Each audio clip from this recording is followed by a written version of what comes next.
एकलव्य एक नीची जाति का बालक था। वह अपने माता पिता के साथ जंगल में रहता था। वह प्रतिदिन चारे की खोज में अपने पिता के साथ जंगल में जाता था। एकलव्य के पिता खंजर से शिकार करते थे। एकलव्य भी खंजर से अभ्यास करने के लिए जंगल में जाते थे। एकलव्य के लिए यह एक कठिन काम था। पत्थरों से छोटे छोटे जीवों पर निशाना साधना एकलव्य को बहुत आसान काम लगा। एकलव्य गुलेल द्वारा भी पक्षियों पर वार करता था। एक दिन एकलव्य हस्तिनापुर से गुजर रहा था। उसने देखा कि कुछ युवक धनुर्विद्या का अभ्यास कर रहे हैं। एकलव्य खड़े होकर उन युवकों को अभ्यास करते हुए देखने लगा। एकलव्य ने सोचा कि यदि मैं भी धनुर्विद्या में निपुण हो जाऊं तो कितना अच्छा हो। परंतु समस्या तो ये थी कि उसे धनुर्विद्या सिखाए कौन।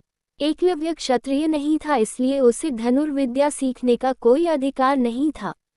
उस समय धनुर्विद्या और युद्ध कौशल सीखने का अधिकार क्षत्रियों और उच्च जाति के लोगों को ही था। एकलव्य को बहुत दुख हुआ। वह अपनी किस्मत को कोसता हुआ अपने घर आ गया। एकलव्य धनुर्विद्या में निपुणता प्राप्त करना चाहता था। उसकी निशानेबाजी बहुत अच्छी थी।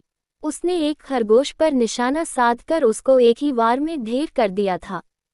उसने गुलेल के एक ही वार में कबूतर के जोड़े को ढेर कर दिया था।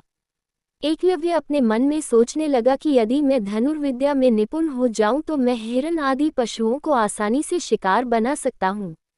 धनुर्विद्या की शिक्षा ग्रहण करने में सचमुच ही मेरी जाति बाधक है।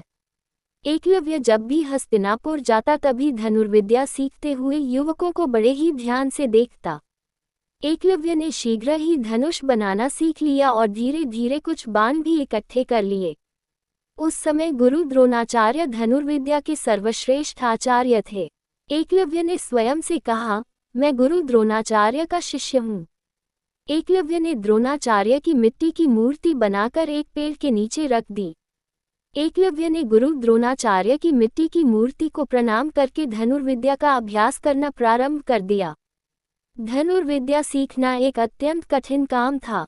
एकलव्य ने हार नहीं मानी और वह रोज कठिन अभ्यास करने लगा। निरंतर प्रयास करते करते एकलव्य की धनुर्विद्या में काफी सुधार आता चला गया। अपने परिश्रम और प्रयास से एक दिन एकलव्य धनुष विद्या में निपुण हो गया। एकलव्य लक्ष्य पर परछाई देखकर ही निशाना साध लेता था। पशु पक्षियों की आवाज सुनकर ही एकलव्य उन पर सटीक निशाना लगा लेता था। धीरे धीरे एकलव्य अर्जुन के समान ही श्रेष्ठ धनुर्धर बन गया। उसने अपनी मेहनत और लगन से यह सिद्ध कर दिया कि करत करत अभ्यास के जड़मति होत सुजान, अर्थात लगातार अभ्यास करने से प्रतिभा निखरती है। शिक्षा। इस कहानी से हमें ये शिक्षा मिलती है कि मेहनत, लगन और अभ्यास से मनुष्य किसी भी कला में निपुणता